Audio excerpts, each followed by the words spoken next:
his precious baby girl.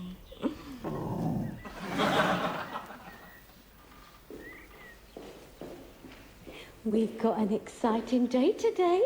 Yes, you have. You're going to meet Nana and Grandad Briggs. You'll like that, won't you? Yeah, of course you will. Now the 1 o'clock news from the BBC with Philip Hayden.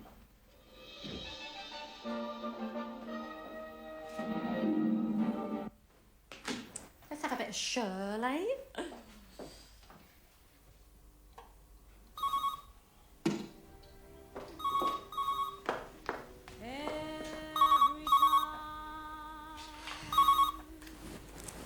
Hi, Annabelle speaking. Honey, it's me. Oh, hello, Boris. It's Daddy Boo-Boo. How's everything? Oh, fine. Missing you, of course. How's the health hydro? Oh, it's great. I'm feeling better already. Oh, phenomenal. Lost any weight? 1.5 pounds. Oh, that's good, Boo-Boo. You've only been there a fortnight. Gooch is here. Do you want to talk to her? No. Oh. You're lucky you caught us. We're just off to Mummy and Daddy's farm. Farm? You're not referring to that lump of derelict shrubland your dad owns, are you?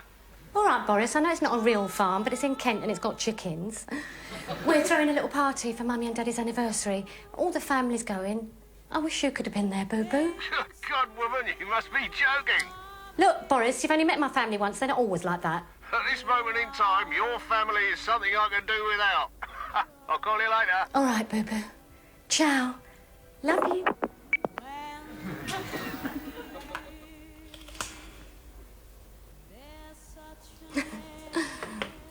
Silly Daddy Boo-Boo. Always in such a hurry. I mean, I know it's not a real farm, but when you come from Bethnal Green, an allotment, and a rat's a farm. Oh, come on, precious pup. Let's go and have some fun.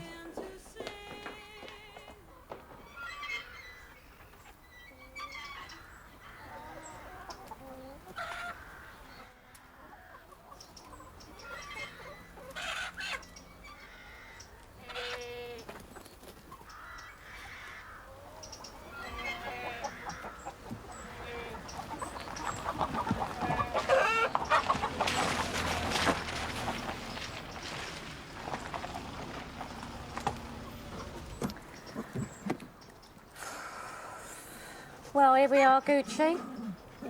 Welcome to the High Chaparral. Grandad Briggs bought this place years ago with the redundancy money he got from British Leyland. He'd always fancied owning a farm. In those days, he was heavily influenced by bonanza and drink. So this man friend I was seeing at the time persuaded him to invest it all in this Colonel Sanders beginner's kit. It was quite nice when we first moved here. Look at it now. Looks like early closing day in Beirut. Go on, precious pup, you go over there and be clean. And then I'll introduce you to the family. It's a traditional Apache design. It's really nice, Aunt Sylvie. I made it myself at this ethnic arts and crafts commune my friend set up in Dartford. And they're not all old hippies. I didn't say they were. No, I just thought a certain someone might have told you they're all old hippies. Well, they're not. Not all of them. This is almost the identical garment to the one Cochise was wearing when he died. Of course, his was made of buffalo skin, but you know, Dartford. Yes, I see the problem. Tiffany, can I make you a sandwich? Oh, no thanks, Nan. I'm on a diet. You was on a diet at our last anniversary. Yes. Well, I'm on another one now. None of them work, do they, love? No.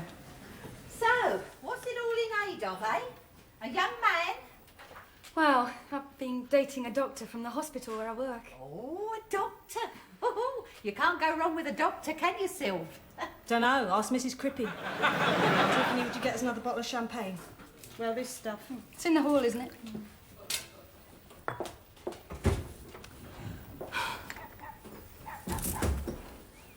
Oh. Ah, Sylvie, your sister's arrived. Well, hallelujah, and bang a drum. Now, I don't want you two arguing again.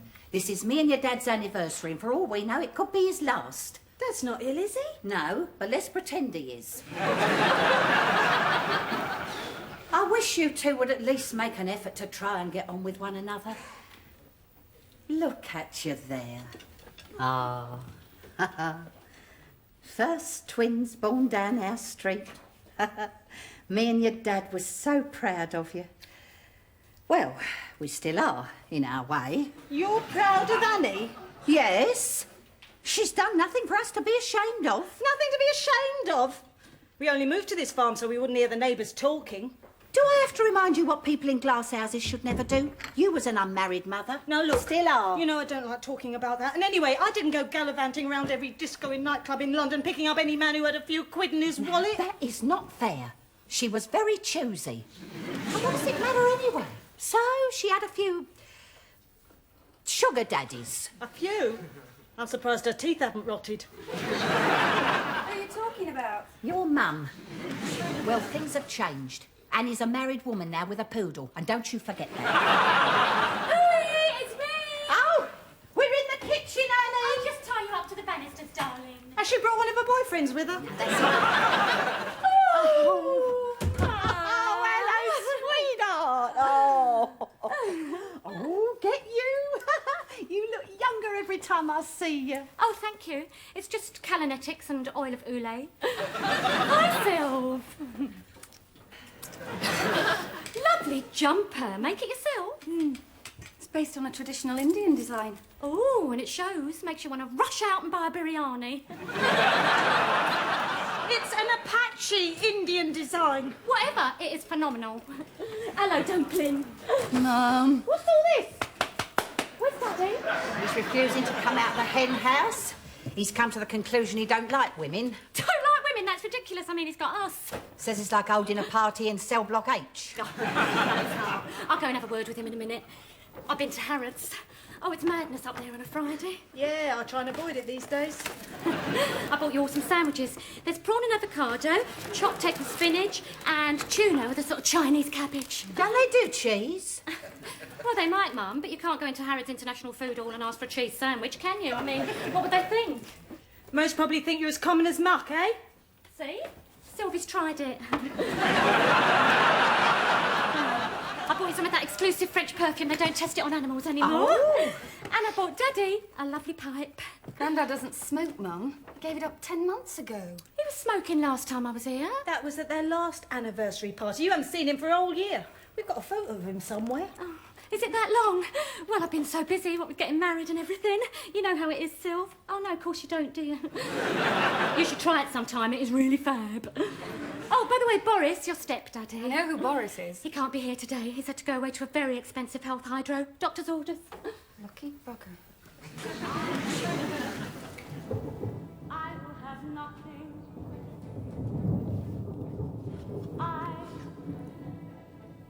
I will have no one.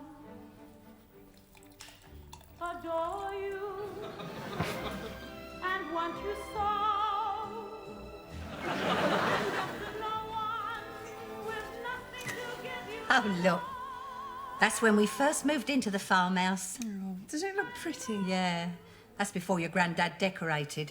I just got the hood up on my Mercedes in time. Oh, didn't you like that, Sylv? I'm going to put some of my music on. Yeah, go and fetch us Sing Along a Led Zeppelin LP. Look, that's your Auntie Sylvie at the Isle of Wight Rock Festival. Oh, look, she's got flowers in her hair. Oh, I'd have loved to have lived in those days and worn flowers in my hair. You wouldn't. Sylvie had a lot of problems, didn't she, Mum? The baby bio affected her scalp. Horrible, wasn't it? Chronic. Oh, hi, Sylv. We was just telling Tiffany about that time you went bald. I did not go bald. My hair simply became brittle. It used to crunch underneath your shoes. Oh, that's a nice one of me, isn't it? That's when I first tried modelling. Oh. Your daddy took that photo. Your real daddy. He was a phenomenal photographer. They called them the Three Lights of the Darkroom. David Bailey, Terence Donovan, and your daddy, Justin Osborne. Oh, I remember his face when I first told him I was pregnant with you. He was so happy I thought he was going to propose. He would have married me if he hadn't gone to Vietnam. He never went to Vietnam. Yes, he did. That was his excuse for not marrying you. He was sent there by Time International to take a few snaps of the wall. Cousin Sheila saw him at the Notting Hill Carnival. She's a liar. He was captured by the Viet Cong.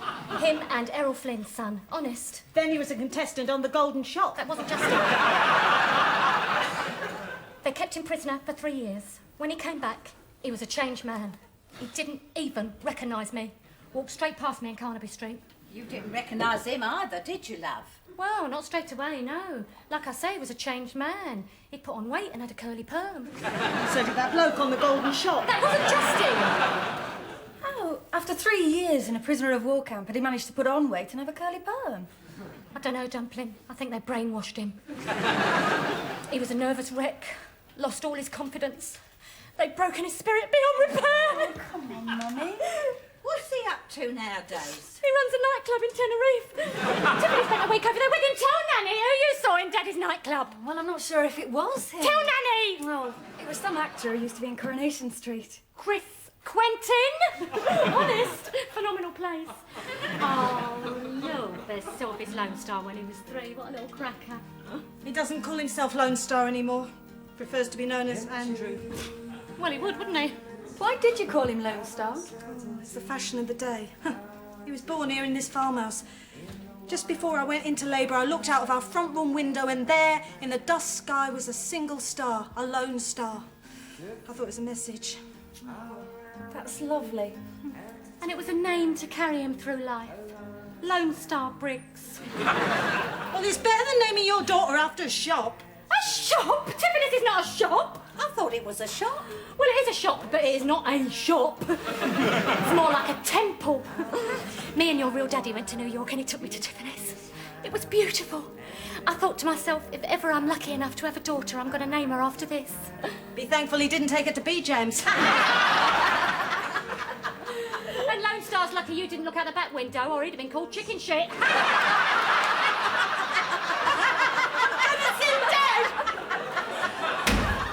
Oh, that's stunning. Her yin and yang will be up the wall for weeks now.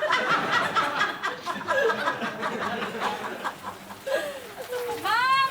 Sylvie! Come back in here, you'll get soaked. If the stubborn old goat wants to stay in the hen house all night, then let him.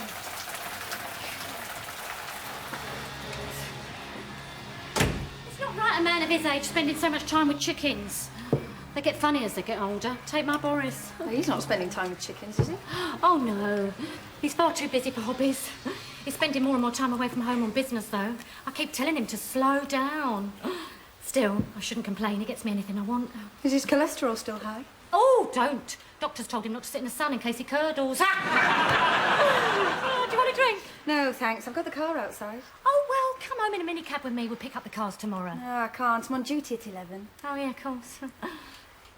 Do you enjoy being a nurse, Dumpling? Yes.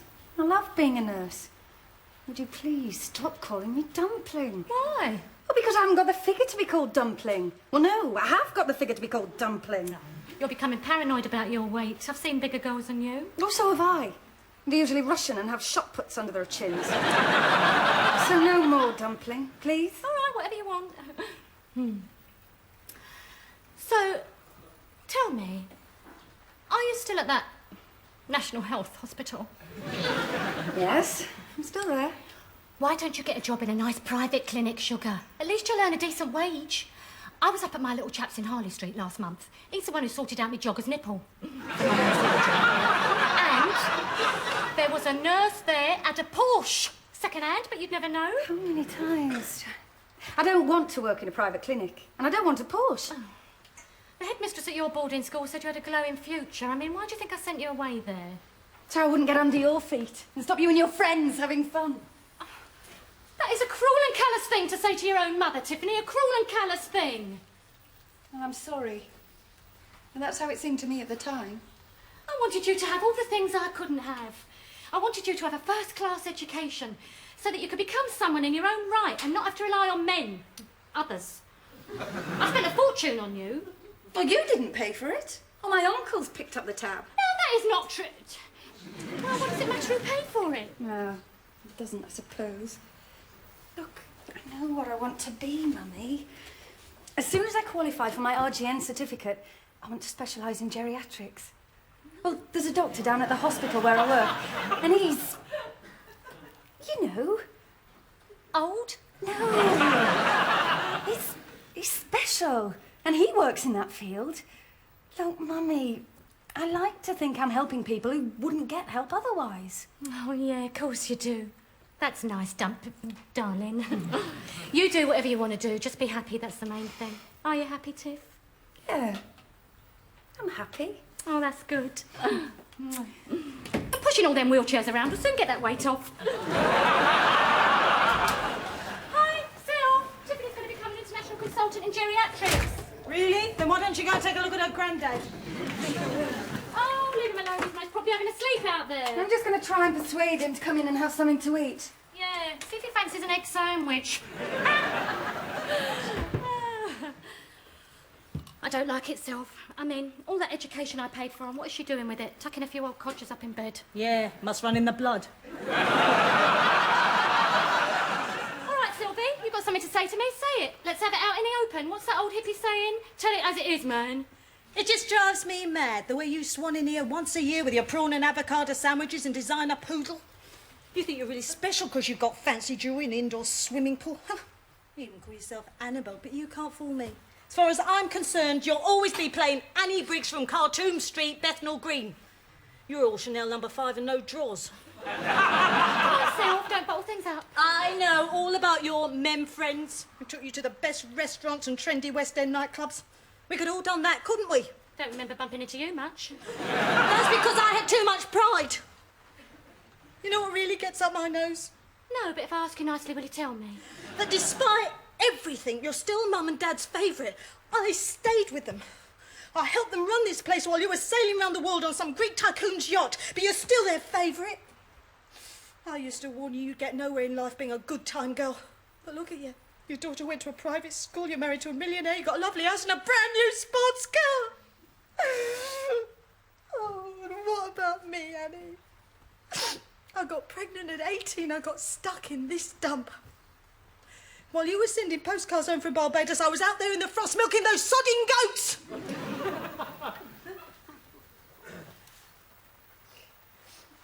Thank you for sharing that with me, Sylv. So, men found me attractive. Does that make me evil? People like taking me to nice places. Is that a crime? Do you remember when we was kids? What did we have going for us, eh? About the same as I got going for me now, nothing. Exactly. So, we had to make use of whatever gifts God had given us. I had the figure and the looks, and you were good at sewing. The only mistake I made was falling in love too easily. I might have been a bit stupid, Sylv, but that don't make me a bad person. So don't you call me a good time girl. There haven't been many of them in my life. Oh, I'm sorry, Annie. I just get so frustrated at what became of me. I've got this horrible, gnawing feeling that brooch you're wearing is worth more than me. Well, it was expensive, but that necklace you're wearing is nice. And in many ways worth far more than my brooch. I mean, not to a jeweller or anyone who knows what they're talking about, but you actually made that with your own hands.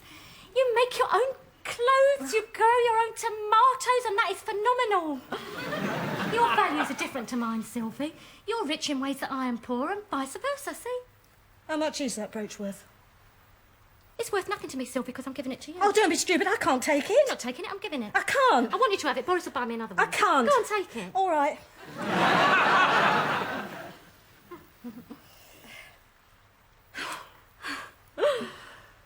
There. That goes lovely with your jumper. Yeah, it's really nice. Annie, would you like my necklace? Nah. Oh, that's most probably for me. Sunny Meadow Farm. Yeah. Okay, ciao.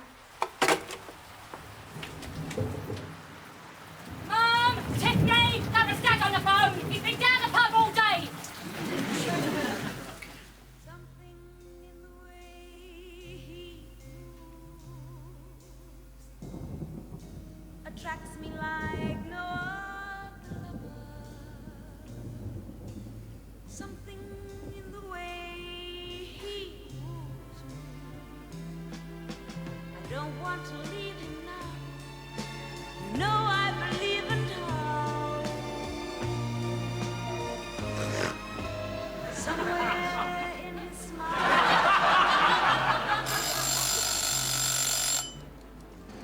I don't need no other lover. Hello, precious pup. still here protecting Mummy, are you? Mummy's favourite girl. Oh. Oof. I feel all hot now. Oh, let's take these off. You look like Keith Richards. Oof. Got to get toned up for our holiday in Monte Carlo. We're looking forward to a holiday, aren't we? Well, you're not, because you're not going. But Mummy's missing you already. Oh, dear. I still feel a bit strange. Must have been something I ate. I haven't eaten anything. Must be the vodka, then. Maybe this is not such a good idea. Oh.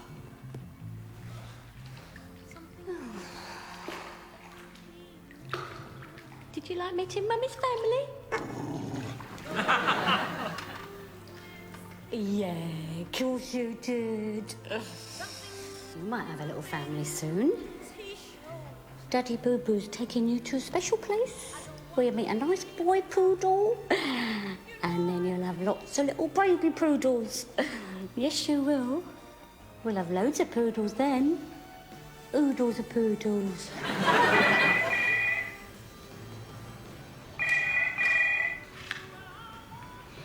Hi, Annabelle speaking. Annie? Oh, that you, Boo Boo? No, it's Gordon. Oh, sorry, Gordon, I thought it was Boris. Well, that's why I'm calling you. Why, what's happened?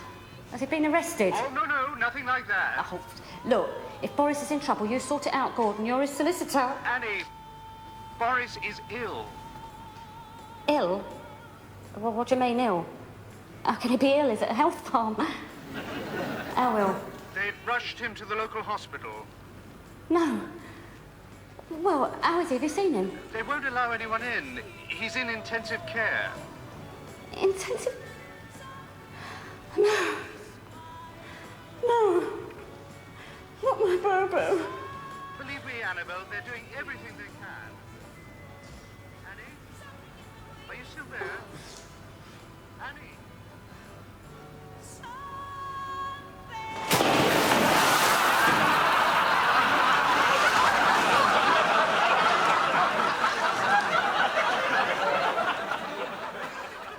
No, of course I understand. The funeral's not till next week. I'll speak to you before then. Okay. I know. He was a wonderful man. Yes, he was. Yeah, wonderful. He was always so... What's the word? I know what you mean, Mum. He was 1 in a million. We won't see his likes again. No. No. We only met him once. Yeah, but he made an impression. Yes, a lasting impression. How's the dog? Did they get all the water out of her? Yeah, she's at the vet's, but she's fine. Joe.